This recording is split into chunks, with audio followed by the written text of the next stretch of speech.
How would a single shift echo across centuries, rewriting the rules of power, culture, economy, and survival, right up to the world you are looking at through your screen today? Welcome to the Divergence Point.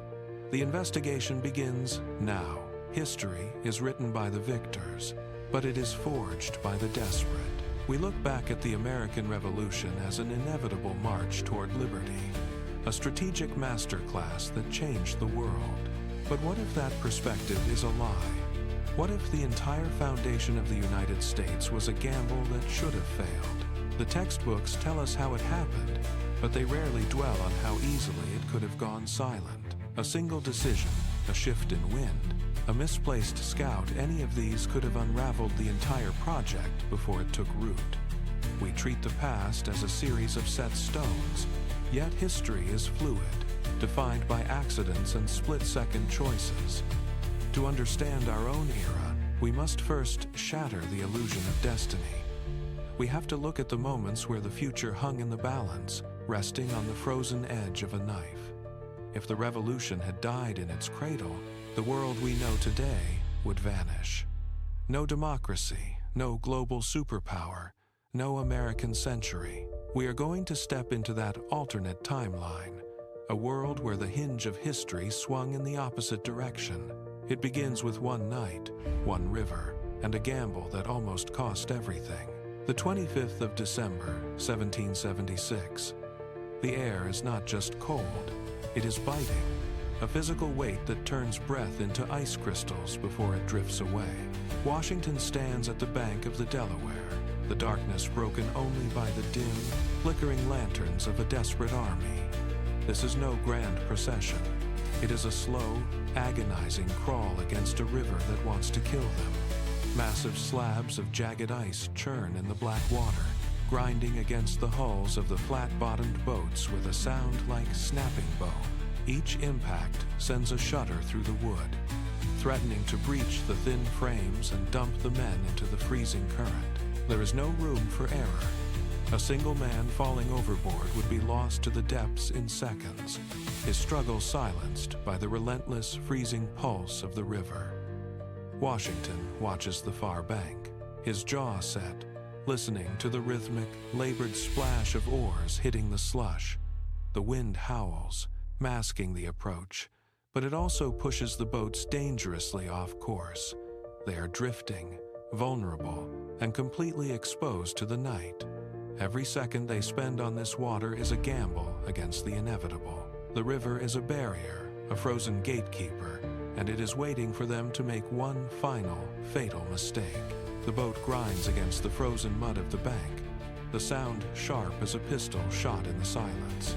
Washington steps out, boots sinking into the slush, his hand reaching for the hilt of his sword. But he is a second too late. From the shadows of the tree line, a flicker of movement catches the light of a dying moon. A Hessian sentry freezes, eyes widening as he spots the irregular line of boats emerging from the ice. The sentry shouts. The cry is guttural, immediate, and it cuts through the night like a blade. Within seconds, the woods erupt with the rhythmic thud of boots on frozen earth. There is no surprise attack, no tactical masterclass, just a panicked scramble as the Continental forces are pinned against the riverbank. Muskets fire in the dark, illuminating the chaos with jagged flashes of orange. Washington shouts orders that are swallowed by the roar of the alarm. He draws his blade, but the enemy is already closing the circle. A musket butt strikes his shoulder. He falls to the mud. The sword skitters away across the ice. The revolution, the dream of a new nation, the entire weight of the rebellion, it all ends here, in the dark, under the weight of a foreign boot. The light of the future dies in the cradle. The rebellion is extinguished before it can ignite. With the leadership captured and the Continental forces disbanded, the British Crown moves swiftly to secure its hold. London issues a stern, final decree mandating the strict enforcement of the Royal Proclamation of 1763. This is not merely a border, it is a hard, unyielding barrier drawn across the map. Surveyors marked the boundary along the crest of the Appalachian Mountains with iron stakes and stone markers. Colonial expansion, once the driving force of the restless settlers, grinds to a complete halt. The land beyond the mountains is declared off-limits to further settlement. Merchants who once looked west with hunger now find their path blocked by red-coated patrols and strict legal mandates. The fever of westward migration is broken by the weight of imperial law.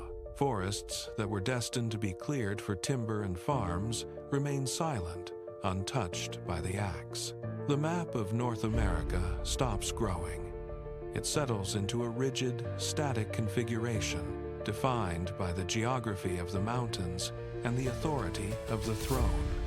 Stability, bought at the cost of ambition, becomes the new reality for the colonies. The frontier is no longer a wild, shifting edge, but a permanent, guarded wall.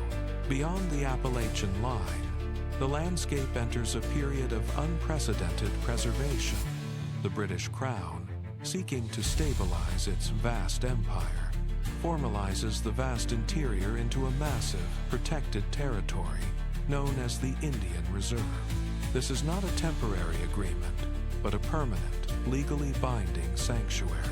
The constant threat of encroachment dissipates as the colonial government redirects its resources toward maintaining the boundary rather than dismantling it. Where once the drive for westward expansion fueled the displacement of families and the destruction of homes, a new stillness takes root. The land remains under the jurisdiction of the indigenous nations who have inhabited these forests and plains for generations. Instead of the forced migrations and the systematic loss of territory, the reserve fosters a space where traditional ways of life continue without the specter of the frontier. Villages remain undisturbed. Trade routes are established based on mutual respect rather than conquest. The vast interior, once seen by settlers as a resource to be plundered, is now recognized as a sovereign domain. This geographic shift fundamentally rewrites the trajectory of the continent, replacing the history of expansionist violence with a reality where indigenous survival is not just possible, but the foundational principle of the region. Inside the borders of this vast sanctuary, the dynamics of power shift dramatically. The Shawnee and Iroquois nations do not merely exist, they flourish, transforming their ancestral lands into hubs of sophisticated governance. They leverage their strategic control over the interior to forge direct, high-level diplomatic alliances with the British Crown. Instead of being pushed to the margins, these nations sit at the table of imperial trade, negotiating terms that preserve their sovereignty. Market towns emerge where traditional paths meet colonial trade routes, creating a unique economic hybrid. The Iroquois Confederacy strengthens its internal structure, managing its own resources and maintaining a standing authority that commands respect from colonial governors.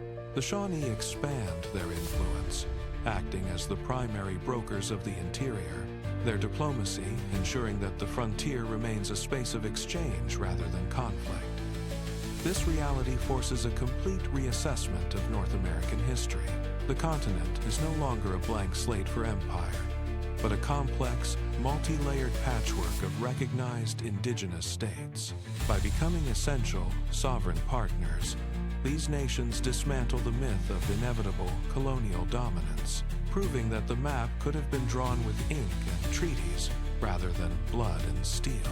Consider the silence where there should have been the sound of thousands marching into exile. In our timeline, the 19th century was marked by the forced removal of indigenous populations, a state-sponsored campaign of displacement that shattered countless families. But here, that tragedy never unfolds. The Trail of Tears is not a part of history. Instead, the families who would have been driven from their homes remain in the valleys of their ancestors. Children grow up in the same villages where their grandparents were born, their traditions passed down through unbroken lines of heritage. The fields remain under the care of those who know the soil best, and the rivers flow past settlements that have stood for centuries. This is not merely a political success, it is a profound human victory. Millions of lives that were cut short by exposure, hunger, and systemic neglect in our own world, are instead lived to their natural end. The absence of this singular, brutal policy changes the demographic and cultural fabric of the continent forever. By sparing these nations from the calculated violence of removal, the alternate reality preserves a depth of indigenous history that was nearly erased. The weight of this relief is immeasurable, leaving a legacy of survival that defines the spirit of this entire region. Without the revolution, the map of North America looks nothing like the superpower we recognize today. There is no singular entity stretching from sea to sea. Instead, the continent remains a collection of distinct colonial trade hubs, each anchored to the coast and wary of the interior. Boston, New York, and Charleston operate as independent mercantile centers, more connected to London than to each other. They lack the unified political will to push westward. The vast interior remains under the firm control of the indigenous confederacies, effectively acting as a barrier to expansion. This fragmentation changes everything. A singular continental hegemony cannot form when resources are divided among competing coastal interests and sovereign inland nations. The global perspective shifts accordingly. These hubs are busy managing trade, securing shipping lanes, and navigating the complex diplomacy of their indigenous neighbors. They are not architects of a new world order, but participants in an established imperial system. This reality forces us to confront the idea that the American superpower was not an inevitability, but a historical anomaly born of a successful revolt. By keeping the continent a patchwork of nodes, the alternate timeline denies the world a monolith, forcing a more balanced and localized view of power and influence. The focus now shifts from trade to the moral architecture of the colonies. In our timeline, the American Republic maintained the institution of slavery for nearly a century after its inception. But in this world, the British Crown dictates the rules of the House. In 1807, the British Parliament passes the act to abolish the slave trade. This is not a distant policy, it is an imperial decree that travels across the Atlantic, landing directly on the docks of Virginia and the Carolinas. Imperial magistrates arrive with the authority to enforce the new law. The economic foundation of the southern colonies begins to crack under the weight of this mandate. Plantation owners, once sovereign in their cruelty, find themselves subject to the scrutiny of London. The legal mechanisms that once protected the trade are dismantled. It is a sudden, bureaucratic disruption of a system that had seemed permanent. By 1833, the full weight of the Slavery Abolition Act reaches these shores. The transition is not peaceful, yet the mandate is absolute. The law forces a confrontation between the colonial elite and the imperial government, creating an immediate fracture in the old social order. The path toward liberation is no longer a matter of local revolt, but a direct consequence of imperial policy being forced upon the territory. The decree arrives as a physical reality. Across the sprawling tobacco and cotton fields of the South, the gates swing open. 2 million people, previously held in the grip of forced labor, walk away from the fields in a single, staggering movement. The silence that follows is absolute.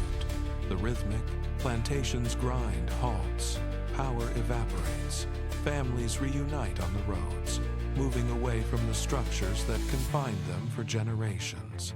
There is no waiting for a battlefield victory to secure their status. The change is immediate and irreversible. Every plantation ledger, once filled with human property, becomes a useless document of a dead era. Former overseers stand in empty fields, watching the horizon as the labor force disperses toward the towns and ports. This is the largest, fastest shift in human status in the history of the continent. The suddenness of the liberation creates a new demographic reality, one where the population that had been systematically erased is now visible, moving, and claiming agency over their own physical presence. The landscape itself seems to breathe differently as the structures of bondage are dismantled in real time. The absence of the American Civil War is not merely a political outcome, it is a visible, physical truth across the continent. In our timeline, the 1860s were defined by the smoke of burning cities, the wreckage of rail lines, and the staggering loss of hundreds of thousands of lives. Here, that carnage never occurs. The town squares remain intact. The bridges stand firm. Fields that would have been churned into mud by artillery fire are instead harvested for crops. There is no Gettysburg. There is no march to the sea. The social fabric of the territory avoids the violent generational trauma that shattered the United States in the mid-19th century. Because the mandate for freedom was handed down through imperial law rather than contested through secession, the infrastructure of the colonies remains functional. The ports remain open for trade, and the roads remain clear of marching armies. Millions of individuals who would have perished in infantry charges or hospital tents instead contribute to a different, slower-paced expansion. The absence of the conflict leaves the physical map of the continent largely preserved, avoiding the systematic destruction that defined the American struggle for unity. It is a quiet, profound preservation of life and land. Yet, the peace is fragile.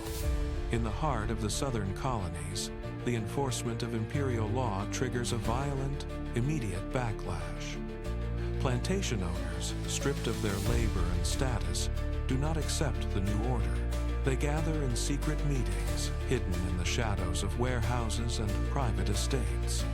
By night, they move. They burn the newly established administrative offices. They ambush British tax collectors on the back roads. This is not a formal declaration of war, but a localized, brutal insurgency. Sabotage becomes the primary language of the dispossessed elite. They cut telegraph lines, block supply chains, and organize armed bands to terrorize those who have claimed their freedom. The British Crown responds with force, deploying red-coated regiments to occupy the towns, but the rebels melt back into the thickets and marshes. The conflict is intimate and savage. It is neighbor against neighbor, and colonial militia against imperial law. Every plantation house becomes a potential fortress, and every road is a potential killing ground. The dream of a bloodless transition evaporates, replaced by the crack of musket fire and the scent of smoke rising from the interiors of the colonies. The rebellion is small in scope, but its intensity threatens to shatter the stability of the entire region. The smoke of the colonial rebellion does not stay confined to the southern coast. It drifts across the Atlantic, carried by the trade winds to the ports of Europe. Merchant vessels arrive in London and Paris carrying news of the insurrection, and the financial markets react with immediate, jagged volatility. Insurance premiums for transatlantic shipping skyrocket. British naval frigates, once tasked with guarding trade, are diverted to contain the colonial unrest, leaving the shipping lanes of the Caribbean vulnerable. France and Spain watch from the sidelines, their admirals tracking the shifting balance of naval power. The instability in the colonies forces the great powers to reconsider their own deployments. In Lisbon, the docks are crowded with cargo waiting for ships that never arrive. In the naval yards of Toulon, the pace of construction doubles as the monarchy senses a potential vacuum in the global order. The ripple effect is tangible. It is felt in the reduced flow of grain, the rising price of timber, and the sudden, frantic movement of diplomats between the capitals of Europe. What began as a localized struggle for control has become a gravitational pull, dragging the great empires of the world into an uncertain, dangerous realignment. Across the Channel, The halls of Versailles remain silent of the thunder that should have been. Without the crushing weight of the American war debt, the French treasury does not buckle. The royal accountants find their ledgers balanced, and the king retains his grip on the purse strings of the nation. In the streets of Paris, the anticipated bread riots fail to ignite because the crown still has the gold to subsidize the grain. Tax collectors continue their rounds with the backing of a well-funded military that does not need to look elsewhere for its payroll. The monarchy, sensing the danger, doubles its vigilance. Guards stand at every bridge and gate, their presence suppressing the whispers of dissent before they turn into shouts. In the salons, the radical thinkers find no audience for their grievances because the state has addressed the most urgent financial triggers of unrest. The throne remains occupied, the court remains grand, and the structure of the old world persists with a cold iron efficiency. It is a world where the clock of history has been slowed, keeping the monarchy in a state of suspended animation, while the rest of the continent watches, waits, and prepares for a future that refuses to arrive on schedule. In the military academies of Brienne, the name Bonaparte remains just another name on a roster of minor nobility. There is no rapid rise through the ranks, no artillery officer destined to rewrite the maps of Europe. The command structures of the continent stay firmly in the grip of aging aristocrats who value lineage over tactical innovation. Without the shock of a populist genius tearing down the old borders, the landscape of Europe remains frozen in a deadlock of dynastic interests. Map lines are drawn by treaty and inheritance, not by the momentum of a conquering army. The borders of the Italian states and the German principalities remain fragmented, held together by the slow, grinding machinery of diplomacy. There is no sweeping administrative reform, no civil code to replace the local, tangled laws of the past. The grand, chaotic energy that would have unified nations under a single vision is entirely missing. Instead, the continent settles into a long, quiet winter of status quo. The armies drill in the same patterns used for decades, moving with predictable, sluggish caution. It is a Europe of entrenched silence, where the titan who would have reshaped the world never appears, leaving behind a continent locked in the amber of its own traditions, indifferent to the shifting winds of the Atlantic. Across the Atlantic, the Caribbean islands feel the tremors of a different reality. In the sugar plantations of Saint-Domingue, the enslaved workers watch the horizon for news from Paris, but the expected signal of a republic never arrives. Instead, the colonial governors, emboldened by the survival of the French monarchy, tighten their grip on the lash. The silence from Europe creates a vacuum, and into that vacuum, a different kind of fire ignites. Without the ideological support of a revolutionary France, the movement toward emancipation becomes a raw, singular struggle against the crown itself. The overseers increase their patrols, their iron-shod boots marking the mud of the cane fields with rhythmic, hollow thuds. Every worker knows the risk of a misstep, yet the resistance begins to organize in the shadows of the mills. It is a slow, grinding escalation of defiance. They do not wait for decrees from across the sea. They forge their own path, moving in the dead of night, passing messages through the tall stalks of sugarcane. Guards watch the sea, unaware of the brewing revolt. The island prepares for a collision that will reshape the colonial map. The map of the continent shifts into a complex grid of overlapping interests. To the west, the Shawnee, Iroquois, iron treaties bind Lenape lands, Crown's shield, but fortified trade hubs where indigenous leaders negotiate directly with royal envoys. The smoke from council fires rises alongside the soot of colonial warehouses. Yet, this peace is fragile. The British Empire finds itself managing a multipolar world where they are no longer the sole masters of the soil. In the East, a maritime New England Commonwealth operates with its own laws, while in Europe, A reforming French monarchy pushes back against British hegemony. The tension is palpable in the diplomatic salons of London and the trading posts of the Ohio Valley. Every treaty signed is a temporary measure, a thin wall against the rising tide of global ambition. Merchants move goods under the watchful eyes of indigenous scouts, each side testing the limits of the other. The stability is artificial, a delicate clockwork mechanism that ticks louder with every passing decade. As the century wanes, the mechanisms of these disparate powers begin to grind against one another. Friction looms, pressure builds for a vast clash.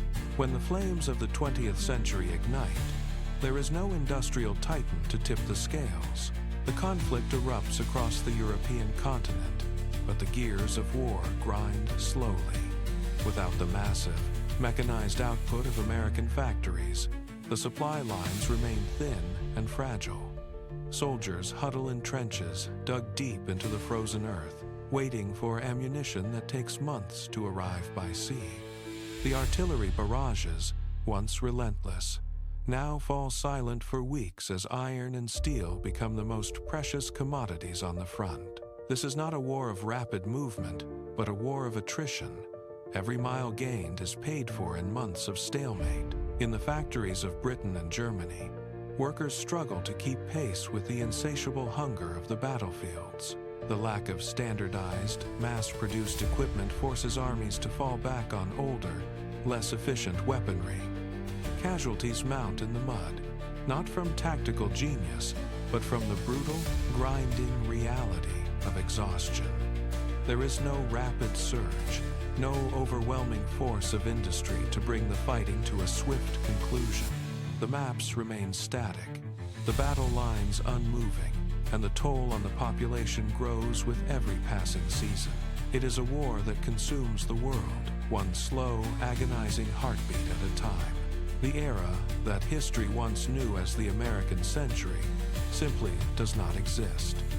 There is no rise of a global security apparatus, no central beacon of democracy, and no cultural explosion radiating from across the Atlantic. In its place, the old hierarchies hold firm. The world remains a collection of empires, each guarded and rigid, projecting power through traditional colonial channels rather than modern, integrated influence. Without the influx of new, radical ideas from a young republic, the global discourse stays anchored in the 19th century mindset. No mass-market media spreads across borders. No standardized, globalized lifestyle emerges to unify the continents. Instead, the world is fragmented by local loyalties and imperial decrees. You look for the signals that defined our modern experience: the rapid spread of democratic reform, the push for civil rights, the universal connectivity, and find only silence. The absence is profound. It is not just a missing superpower, it is a missing trajectory for the entire human story. The world continues to turn, but it does so without the friction, the noise, and the transformative energy that would have been brought by the rise of a new, industrial, and democratic giant. The 20th century unfolds as a continuation of the past, rather than the birth of a new reality. Look toward the night sky. In our history, it was once a destination. Men stood on the lunar surface, their boots pressing into dust, while the world watched from below. In this timeline, that horizon remains forever locked. There is no roar of rockets piercing the atmosphere, no countdown echoing in command centers, and no grainy, black and white broadcast bringing the impossible into our homes. The moon remains a distant, unreachable orb, a cold light in the darkness that no human hand has ever touched. The technological boom that fueled our era, the miniaturization, the navigation systems, the sheer audacity of spaceflight never ignited. Without the specific, frantic competition of the American space program, the incentive to push beyond the limits of physics simply vanishes. Scientists do not rush to solve the problems of gravity or distance. Research budgets are diverted back into the machinery of terrestrial empires. the sky remains an empty canvas, uncrossed and unconquered. We lose the feeling of looking up and seeing a future that belongs to us. Instead, humanity stays tethered to the earth, bound by the familiar gravity of a century that refused to dream beyond the clouds. The silence of the void is absolute, reflecting a world that chose to look down at its own borders rather than out into the infinite. Consider the ground beneath our feet in California. In our reality, it is the bedrock of the digital revolution, a place where silicon turned into the language of the modern world. In this alternate timeline, that valley remains nothing more than orchards and quiet fields. There is no sprawling campus, no garage startup, and no explosion of personal computing. Without the American impetus to innovate, the microchip never arrives to shrink the world. Communication remains tethered to the physical. Letters written by hand, physical ledgers, and the agonizingly slow transit of information across oceans. There is no instant global network, no internet to bridge the cultural divides, and no digital memory to store the collective knowledge of humanity. You wake up in a world where the speed of thought is limited by the speed of a carriage or a steamship. The sheer density of information that we take for granted, the constant stream of data, the ability to connect with anyone, anywhere, at any time is simply gone. We exist in a landscape of isolation, where news takes weeks to arrive, and local events stay local. The digital age is not just delayed, it is fundamentally missing, leaving the architecture of our daily lives stripped of the very tools that define how we know, learn, and speak to one another. Without the clash of superpowers, the map of the 20th century loses its jagged scars. There is no iron curtain dividing nations, no frantic arms race, and no shadow wars fought in the jungles and deserts of distant lands. The proxy conflicts that once tore through Southeast Asia, Latin America, and the Middle East simply failed to ignite. No soldiers deploy to foreign soil to uphold ideological boundaries. No governments topple under the weight of clandestine interference. The world is quiet. It is a peace built on the endurance of traditional imperial stability, rather than the volatile friction of opposing democratic and communist blocs. Yet, look closely at this stillness. It is a world where the status quo is rarely challenged. Without the aggressive spread of democratic ideals, the pressure to reform autocratic systems vanishes. Societies remain locked in long-standing hierarchies, undisturbed by the radical demands for self-determination that defined our own century.